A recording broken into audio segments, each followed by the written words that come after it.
Breaking news చూస్తున్నాము. BRS నేత Balka సుమన్ని arrest చేశారు. చంచల్గూడ జైల్లో సుమన్కి 14 రోజుల రిమాండ్ను విధించారు నాంపల్లి కోర్టు. సింగరేణి ఆస్తుల్ని ధ్వంసం చేయాలని బాల్కా సుమన్ చేసిన వ్యాఖ్యలపై నాంపల్లి పిఎస్లో కేసు నమోదైంది. తెలంగాణ భవన్కు వెళ్లి బాల్కా సుమన్ను అరెస్ట్ చేశారు పోలీసులు. బాల్కా సుమన్ అరెస్ట్ సమయంలో కొంత హై టెన్షన్ వాతావరణం నెలకొని ఉండే. ముందస్తు నోటీసులు ఇవ్వకుండా ఎలా అరెస్ట్ చేస్తారని పోలీసులతో బీఆర్ఎస్ నేతలు వాగ్వాదానికి దిగారు. తీవ్రమైన కేసు కావడంతో నోటీసులు అవసరం లేదంటూ పోలీసులు చెప్పుకొచ్చారు. అరెస్టుకు ముందు మీడియాతో మాట్లాడిన బాల్కా సుమన్, నన్ను అరెస్ట్ చేసి సీఎం రేవంత్ అలాగే మంత్రి వివేక్ రాక్షస ఆనందం పొందుతున్నారంటూ బాల్కా సుమన్ ఆగ్రహాన్ని వ్యక్తపరిచారు. 6 సెక్షన్ల కింద బాల్కా సుమన్పై కేసు నమోదు చేశారు.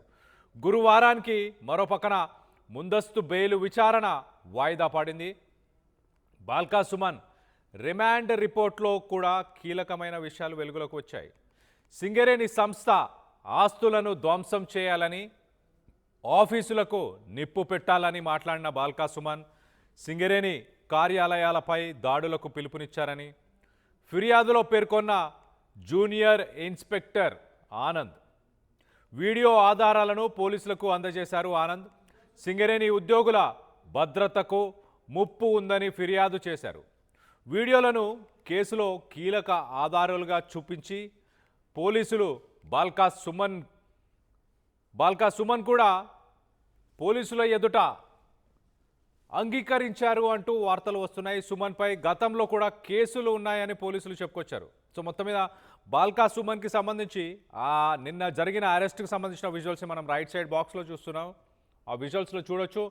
మొదటగా బీఆర్ఎస్ భవన్ దగ్గర భారీగా పోలీసులు మోహరించారు. దాని తర్వాత ఆయన లోపల ప్రెస్ మీట్ పెట్టి కొంతసేపు సీఎం రేవంత్ రెడ్డి అలాగే మంత్రి వివేక్ కావాలనే నన్ను అరెస్ట్ చేపిస్తున్నారు అంటూ ఆయన మాట్లాడుకొచ్చారు. ఈ విజువల్లో మనం చూడొచ్చు. ఆయన సరెండర్ అవుతాను, చట్టానికి నేను కోఆపరేట్ చేస్తాను అంటూ ఆయన మాట్లాడుకొచ్చారు. ఆ వెహికల్లో ఎక్కి వెళ్ళిపోతున్న సమయంలో మనం చూడొచ్చు. నిన్న నాంపల్లి కోర్టుకు తీసుకెళ్లారు. నాంపల్లి కోర్టుకి మొదటగా పోలీస్ స్టేషన్ నుంచి తర్వాత హాస్పిటల్కి కొంత ప్రాథమికంగా ఆయన ఆరోగ్య పరిస్థితులు ఎలా ఉన్నాయని తెలుసుకోవడానికి హాస్పిటల్కి తీసుకెళ్లిన విజువల్స్ మనం చూస్తున్నాం. విజువల్స్లో తనకి ప్రిలిమినరీ హెల్త్ టెస్ట్లన్నీ కూడా చేశారు.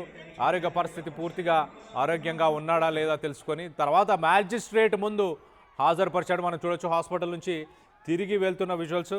నిన్న అర్ధరాత్రి సమయంలో మరి మ్యాజిస్ట్రేట్ దగ్గర హాజరుపరిచి అక్కడి నుంచి చంచల్గూడ జైలుకి అర్ధరాత్రి సమయంలో చంచల్గూడ జైలుకి తరలించారు. సుమారు 14 రోజుల పాటు రిమాండ్కి తీసుకున్నారు. 14 రోజులు రిమాండ్కి తీసుకోవడం జరిగింది. సో మొత్తం మీద బాల్కా సుమన్ పైన ఎఫ్ఐఆర్లో నమోదైన సెక్షన్స్ ఒక్కసారి మనం చూస్తే 326, 353.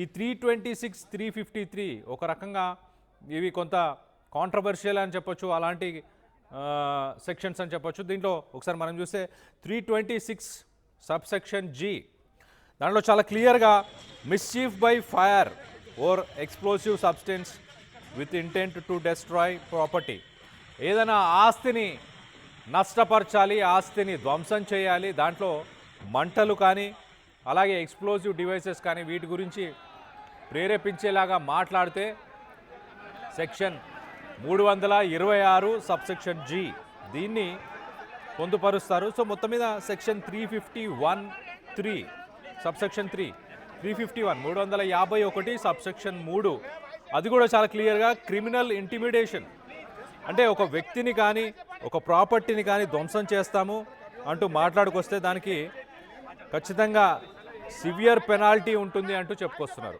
మరో పక్కన బాల్కా సుమన్పై పెట్టిన కేసుల్లో prevention of damage to public property act, అంటే పీడీపీపీఏ యాక్ట్ అంటారు. Prevention of damage to public property act. Singareni Bhavan అలాగే సింగరేణిలో జిఎం ఆఫీస్, ఈ ఆఫీసులకు సంబంధించిన వాటిని ఈ ఆఫీస్లో సంబంధించిన ఆ ఆఫీసులని ప్రభుత్వ ఆస్తులుగానే పరిగణిస్తారు కాబట్టి ఆ ఆస్తులని ధ్వంసం చేస్తాను అంటూ ఆయన వ్యాఖ్యానాలు ఏవైతే చేశాడో వాటన్నిటిని కూడా పరిగణనలోకి తీసుకొని ఈ సెక్షన్స్ అన్నీ కూడా పొందుపరిచినట్టు చాలా క్లియర్గా తెలుస్తుంది. మరో పక్కన బాల్కా సుమన్ అడ్వకేట్స్ మాత్రం చాలా క్లియర్గా ఆయన ఉద్దేశం వేరు, ఆయన పిలుపునిచ్చింది దానికి కాదు, ఆయన ధ్వంసం చేయాలన్న ఉద్దేశంతోనే ఆయన మాట్లాడలేదు. ఎంతోమంది రాజకీయ నాయకులు, ఇప్పుడు కాంగ్రెస్ ప్రభుత్వంలో ఉన్న వ్యక్తులు కూడా ఎన్నో సార్లు ఇలాంటి మాటలు మాట్లాడినా వాళ్ళపైన ఎలాంటి చర్యలు తీసుకోలేదు. మేము కేసు నమోదు చేయాలని ప్రయత్నం చేసినా చర్యలు తీసుకోలేదంటూ బాల్కా సుమన్ అడ్వకేట్లు చెప్పుకొస్తున్నారు. దీనికి సంబంధించి మరింత అప్డేట్ తీసుకునే ప్రయత్నం చేద్దాం. ఇటు మా ప్రతినిధి మధు అందుబాటులో ఉన్నారు, మధుతో మాట్లాడి తెలుసుకునే ప్రయత్నం చేద్దాం. మధు, నిన్న ఏం జరిగింది? అతని చెంచల్ కూడా జైలుకి బాల్కా సుమన్ని ఎన్ని గంటలకు తీసుకెళ్లారు? ఎగ్జాక్ట్లీ, కొంచెం హైడ్రామా, పొలిటికల్ హైడ్రామా కొనసాగింది ఉదయం నుంచి సాయంత్రం వరకు, అర్ధరాత్రి వరకు కూడా. Balka Suman BRS party office దగ్గర ఉంటే భారీగా పోలీసులు మోహరించారు. మొత్తం 2 పోలీస్ స్టేషన్ల పరిధిలో ఉన్నటువంటి పోలీసులు, ఏసీపీలు ఇక్కడికి రీచ్ అయ్యారు. ముందుగానే ఇంటిమేట్ చేశారు, అడ్వకేట్స్ చేరుకున్నారు లీగల్ గా. అయినప్పటికీ కూడా ఖచ్చితమైనటువంటి సెక్షన్లు ఆయన పైన నమోదు చేసినటువంటి పరిస్థితి. ఎందుకంటే విద్రోహ చర్యలాగా సమాజంలో ఒక విద్రోహాన్ని రెచ్చగొట్టేలాంటి స్టేట్మెంట్ చేశారు. మిలిటెంట్ యాక్టివిటీ చేయాలి అనేటువంటిది, సింగరేణి తగలబెట్టాలి, రైలు పట్టాలను కోసేయాలి, ఇట్లాంటివన్నీ ఒక విద్రోహమైనటువంటి చర్య కింద దీనికి పోలీసులు భావించి కఠినమైనటువంటి చట్టాలు దీంట్లో ఇంప్లిమెంట్ చేశారు. దాంట్లో 326G, 351(3), 353(1)B red with 61(2)A BNS కింద ఈ పీడీపీపీఏ వంటి అత్యంత కఠినతరమైనటువంటి శిక్షణల కేసులు నమోదు చేశారు. కాబట్టి నాన్ బెయిలబుల్ కేసు కింద ఇది నమోదైంది. బెయిల్ రాలేదు, కష్టంగా జైలుకు వెళ్లాల్సినటువంటి సిచ్యువేషన్ ఉంది. కాకపోతే ఆయనను భవన్ నుంచి, బీఆర్ఎస్ పార్టీ ఆఫీస్ భవన్ నుంచి లిఫ్ట్ చేసిన తర్వాత పోలీసులు అటు నుంచి నేరుగా ఆసుపత్రికి తీసుకెళ్లారు, పోలీస్ స్టేషన్ తీసుకెళ్లారు. 6 గంటల పాటు విచారించారు నాంపల్లి పోలీస్ స్టేషన్ లో. అటు నుంచి కోటి ఆసుపత్రికి తీసుకెళ్లారు. అక్కడ కాసేపు వైద్య పరీక్షలు కంప్లీట్ అయిన తర్వాత జడ్జి ముందు ప్రవేశపెడితే రాత్రికి ఎఫ్ఐఆర్ సంబంధించినటువంటి కాపీ పోలీసులు మర్చిపోయి రావడంతో కాస్త డిలే అయింది ఈ అంశానికి సంబంధించి. 3 రోజుల నుంచి ఆయన బీఆర్ఎస్ భవన్ లో ఉన్న విషయం మనకు తెలిసిందే. అక్కడ ఇంటికి పోకుండా మొత్తానికి రిమాండ్ రిపోర్ట్ ఇచ్చే దాంట్లో ఎఫ్ఐఆర్ కాపీ తర్వాత వాట్సాప్ లో తెప్పించుకొని జత చేసి ప్రింట్ చేసి ఇచ్చిన తర్వాత చెంచల్ కూడా జైలుకు తరలించినటువంటి సిచ్యువేషన్ కనిపిస్తా ఉంది. అత్యంత వివాదాస్పదమైనటువంటి వ్యాఖ్యలు చేశారు అనేటువంటిది దాంట్లో మెన్షన్ చేశారు. దానికి సంబంధించినటువంటి విషయంలో మొత్తానికి చెంచల్ కూడా జైలుకు బాల్కా సుమన్ వెళ్లారు. బీఆర్ఎస్ వెర్షన్ వేరే ఉంది, కావాలని కక్షపూర్తంగా కేసులు నమోదు చేస్తుందని చెప్తున్నప్పటికీ కూడా ఆయన చేసిన వ్యాఖ్యల నేపథ్యంలోనే ఆయన జైలుకు వెళ్లాల్సినటువంటి సిచ్యువేషన్ ఉంది. అది ఒక ప్రజాప్రతినిధిగా ఉండి ఇట్లాంటి వ్యాఖ్యలు చేయడం అనేటువంటిది అభ్యంతరకరంగా ఉంది, కరెక్ట్ కాదు. చాలా మంది ఇన్స్పైర్ అయ్యే అవకాశం ఉంది ఫ్యూచర్ అనేటువంటి ఆందోళనను కొంతమంది చేస్తా ఉన్నటువంటి పరిస్థితి. అందులో భాగంగానే బాల్కా సుమన్ ఈ రోజు జైలుకు వెళ్లారు, ఆయన చేసినటువంటి వ్యాఖ్యల తీవ్రత నేపథ్యంలో. Right Madhu, thanks for the latest update. మొత్తం మీద నిన్న బాల్కా సుమన్ని అరెస్ట్ చేసి దాని తర్వాత నాంపల్లి పోలీస్ స్టేషన్కి తీసుకెళ్లారు. సుమారు 6 గంటల పాటు అతన్ని ఇన్వెస్టిగేషన్ చేశారు. దాని తర్వాత హెల్త్ చెకప్ చేసి మ్యాజిస్ట్రేట్ ముందు హాజరుపరిచారు. బాల్కా సుమన్ ఆయన అరెస్ట్ కంటే ముందు ఆయన బీఆర్ఎస్ భవన్ దగ్గర ఏం మాట్లాడారు, తన పైన ఎలాంటి అభియోగాలని మోపే ప్రయత్నం చేస్తున్నారంటూ ఏం మాట్లాడారు, దానికి సంబంధించి ఒక్కసారి ఆయన మాటల్లోనే వినే ప్రయత్నం చేద్దాం. అలాగే ఈ సిరీస్ ఆఫ్ ఈవెంట్స్, అలాగే బాల్కా సుమన్ మాట్లాడిన మాటలు, ప్రభుత్వ చర్యలు, వీటన్నిటిపైన మీ అభిప్రాయాలు ఏంటనేది కింద కామెంట్ రూపంలో తెలియపరచండి. ఒక్కసారి బాల్కా సుమన్ ఏం మాట్లాడాడో అరెస్ట్ కంటే ముందు ఒకసారి ఆయన మాటల్లోనే వినే ప్రయత్నం చేద్దాం. మళ్ళీ ఇవాళ అధికారంలోకి వచ్చినటువంటి కాంగ్రెస్ ప్రభుత్వం మళ్ళీ నన్ను టార్గెట్ చేస్తూ ఉంది. ఈ 3 సంవత్సరాల పాలనలో నా మీద 10ల సంఖ్యలో కేసులు పెట్టింది.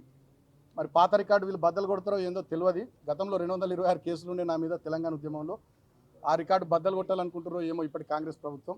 మొన్నటికి మొన్న మీరు చూస్తే కేతన్పల్లి మున్సిపాలిటీలో 22 వార్డుల్లో 14 వార్డులు మేము గెలుచుకుంటే కేవలం 7 వార్డులు గెలుచుకున్న కాంగ్రెసు అన్యాయంగా కేతన్పల్లి మున్సిపాలిటీ చైర్మన్ స్థానాన్ని కైవసం చేసుకోవాలని కుట్ర చేసి నా మీద, నాతో పాటు మా నాయకులు 25 మంది మీద అక్రమ కేసులు పెట్టి నన్ను ఆదిలాబాద్ జైల్లో 16 రోజుల పాటు ఉంచారు. సో అక్కడ అనేక రకాలుగా జైల్లో కూడా ఇబ్బంది పెట్టిర్రు. నాకు థ్రోట్ ఇన్ఫెక్షన్ వస్తే ట్యాబ్లెట్లు ఇవ్వలే, చలి బాగుంటే నాకు బెడ్షీట్ ఇవ్వలే, అనేక రకాలుగా నన్ను రిస్ట్రిక్షన్స్లో ఉంచుతూ వేధించారు. అయినా వాళ్ళ కడుపు మంట ముఖ్యమంత్రి రేవంత్ రెడ్డిది, మంత్రి వివేక్ది, కాంగ్రెస్ ప్రభుత్వ పెద్దల కడుపు మంట చల్లారనట్టుంది. మళ్ళీ ఇప్పుడు అక్రమంగా కేసులు పెట్టిరు. ఇప్పుడు మేము ఓడిపోయినప్పటికీ కూడా ఆ ప్రాంత కార్మికుల పట్ల ఈ కాంగ్రెస్ ప్రభుత్వం చేస్తున్నటువంటి అన్యాయాలు, మోసాలు దాన్ని నిరంతరం ప్రశ్నిస్తూనే ఉన్నాం. మేము ప్రశ్నిస్తే కూడా, మాట్లాడితే కూడా తట్టుకోలేకుండా ప్రభుత్వ పెద్దలు సంయమనము, సహనం లేకుండా వ్యవహారం చేస్తూ ఉన్నారు. ఇవాళ నన్ను జైలుకు మళ్ళొక్కసారి పంపించాలనే ఆలోచన ముఖ్యమంత్రి రేవంత్ రెడ్డి, మంత్రి వివేక్, ఇతర కాంగ్రెస్ ప్రభుత్వ పెద్దలు చేసి ఇవాళ జైలుకు పంపిస్తూ ఉన్నారు. నన్ను అరెస్ట్ చేసి అక్రమంగా కేసులు పెట్టిరు. ఆ ఒక్క సెక్షన్ నాకు అట్రాక్ట్ కాదు. 326G కానీ ఇతర అనేక సెక్షన్స్ అన్యాయంగా పెట్టిరు. అంటే ఏంది దీని ఉద్దేశం? బాల్క సుమన్ మాట్లాడుతుండు, ప్రశ్నిస్తుండు కాబట్టి బాల్క సుమన్ గొంతు నొక్కాలే, పైశాచిక ఆనందం పొందాలనేటటువంటి ఆలోచన కాంగ్రెస్ ప్రభుత్వ పెద్దల్లో కనబడుతోంది. నన్ను అరెస్ట్ చేసుడు, జైలుకు పంపించుడు, వీటి మీద పెట్టే శ్రద్ధ నేను ప్రభుత్వ పెద్దలను అడుగుతూ ఉన్నా. మీరేం మాట ఇచ్చిరు? మొన్న సింగరేణిలో కార్మికులకు వారసత్వ ఉద్యోగాలు ఇస్తామన్నారు. మేము గతంలో కేసీఆర్ గారు 19,000 ఉద్యోగాలు ఇచ్చిరు. మీరు ఇప్పుడు ఉద్యోగాలు ఇచ్చారు, మీరు దృష్టి పెట్టుర్రి. జీవో 76 ద్వారా మేము సింగరేణిలో ఇళ్ల పట్టాలు ఇచ్చినాం. ఒక రామకృష్ణపూర్లోనే 3,366 కుటుంబాలకు మేము పట్టాలు ఇచ్చినాం. ఇప్పుడు మీరు పట్టాలు ఇచ్చిన మేము శ్రద్ధ పెట్టుర్రి. ఒక్క పట్టా కూడా ఇవ్వలే ఈ 3 ఏళ్లలో. ఇవాళ సింగరేణిలో 15,000 కోట్ల కుంభకోణం చేసిర్రు. 40 లక్షల టన్నుల బొగ్గు మాయమైంది, 1,600 కోట్లు దాని విలువ. ఇవాళ సింగరేణిలో ఒక్క సంక్షేమ కార్యక్రమం అమలైతే లేదు, కొత్త మైన్స్ లేవు, అనేక కుంభకోణాలు, సోలార్ ప్లాంట్లలో కుంభకోణం, నైని బొగ్గు బ్లాక్ల వేలంలో కుంభకోణం, జైసల్మేర్ దగ్గర ఎక్కడనో రాజస్థాన్లో పాకిస్తాన్ బార్డర్లో సోలార్ పవర్ ప్లాంట్ ఏర్పాటు చేస్తారట సింగరేణులు. అది ఎవరికి తెలియదు, అక్కడ ఏమవుతుందో ఏందో తెలియదు. దాంట్లో కుంభకోణం. ఇవాళ మొత్తం సింగరేణి కుంభకోణాలమయమైపోయింది. 9 జిల్లాల్లో విస్తరించినటువంటి సింగరేణి, సుమారు 12 నుండి 14 అసెంబ్లీ నియోజకవర్గాల పరిధిలో విస్తరించినటువంటి సింగరేణిలో కాంట్రాక్ట్ కార్మికులు కానీ, ఆ ప్రాంత ప్రజలు కానీ చాలా ఆవేదనతోని, ఆందోళనతోని, బాధతోని ఉన్నారు. ఆ ప్రాంత ప్రతినిధిగా ఆ ప్రజల తరపున, ఆ కార్మికుల తరపున మేము మాట్లాడుతున్నాం. మేము మాట్లాడుతూనే భరించలేనటువంటి కాంగ్రెస్ ప్రభుత్వ పెద్దలు ప్రజాపాలన పేరిట ఎమర్జెన్సీ నాటి రోజుల్ని తలపిస్తూ ఉన్నారు. మమ్మల్ని భయపెట్టడం, ప్రశ్నించిన వాళ్ళని భయభ్రాంతులకు గురి చేయడం, ఈ రకమైనటువంటి చర్యల ద్వారా పైశాచిక ఆనందం పొందుతూ ఉన్నారు. మొన్నటికి మొన్న రాష్ట్రమంతా చూసింది. అశోక్ అనే ఒక ఆర్టీసీ డ్రైవర్, ఆయన జగిత్యాలలో మీరు వడ్లు కొనుర్రి, మక్కలు కొనుర్రి అంటే ఆయనను వేధించారు. ఇట్లా చాలామందిని వేధిస్తూ ఉన్నారు, ఇబ్బందులు పెడతా ఉన్నారు. నాకు చట్టం మీద, వ్యవస్థల మీద, న్యాయస్థానం మీద, మా అంబేద్కర్ గారు మహానుభావుడు రాసిన రాజ్యాంగం మీద నాకు నమ్మకం ఉంది. ఈ అరెస్టులు, కేసులు, వేధింపులు, జైళ్ళు ఇవన్నీ కూడా మా లీగల్ టీం చూసుకుంటుంది. సో చట్టాన్ని గౌరవించే వ్యక్తిగా, రాజ్యాంగం పట్ల దాన్ని అనుసరించేటటువంటి వ్యక్తిగా, గతంలో ఎంపీగా, ఎమ్మెల్యేగా పనిచేసిన అనుభవం ఉన్నటువంటి వ్యక్తిగా, డెఫినెట్గా లా అబైడింగ్ సిటిజన్గా నేను అన్ని వ్యవస్థలకు కోఆపరేట్ చేస్తా అని చెప్పి తెలియజేస్తూ, డెఫినెట్గా చట్టాన్ని గౌరవించే వ్యక్తిగా నేను పూర్తి స్థాయిలో సహకరిస్తా. అంతిమంగా నేను ఒకటే కోరుతా ఉన్న కాంగ్రెస్ ప్రభుత్వ పెద్దల్ని, మరి ఇప్పటికి నన్ను జైలుకు పంపిస్తున్న రేవంత్ రెడ్డికి, మంత్రి వివేక్ ఇప్పటికైనా మరి కడుపు మంట సల్లారుతుందో ఏందో చూడాలి. మా మీద పెట్టే శ్రద్ధ, మా మీద చేసే ఎదురుదాడి, మా మీద కేసులు పెట్టి జైళ్ళకు పంపించాలనేటటువంటి దాని మీద ఉన్న మీ తాపత్రయం, దాంట్లో సగమైన మీరు ఇచ్చిన 6 గ్యారంటీల మీద, 420 హామీల మీద, చేవేళ్లలో చెప్పిన ఎస్సీ ఎస్టీ డిక్లరేషన్ మీద, కామారెడ్డిలో చెప్పిన బీసీ డిక్లరేషన్ మీద, సరూర్ నగర్లో చెప్పిన యూత్ డిక్లరేషన్ మీద పెట్టి ప్రజలకు 4 మంచి పనులు చేయాలని కాంగ్రెస్ ప్రభుత్వ పెద్దల్ని కోరుతా ఉన్నా. అంతిమంగా న్యాయం గెలుస్తుంది, ధర్మం గెలుస్తుంది. మళ్ళీ ఇవాళ అధికారంలోకి వచ్చినటువంటి కాంగ్రెస్ ప్రభుత్వం మళ్ళీ నన్ను టార్గెట్ చేస్తూ ఉంది. ఈ 3 సంవత్సరాల పాలనలో నా మీద 10ల సంఖ్యలో కేసులు పెట్టింది. మరి పాత రికార్డు వీళ్ళు బద్దలు కొడతారో ఏందో తెలియదు. గతంలో 226 కేసులు ఉండే నా మీద తెలంగాణ ఉద్యమంలో. ఆ రికార్డు బద్దలు కొట్టాలనుకుంటారో ఏమో ఇప్పటి కాంగ్రెస్ ప్రభుత్వం. మొన్నటికి మొన్న మీరు చూస్తే కేతన్పల్లి మున్సిపాలిటీలో 22 వార్డుల్లో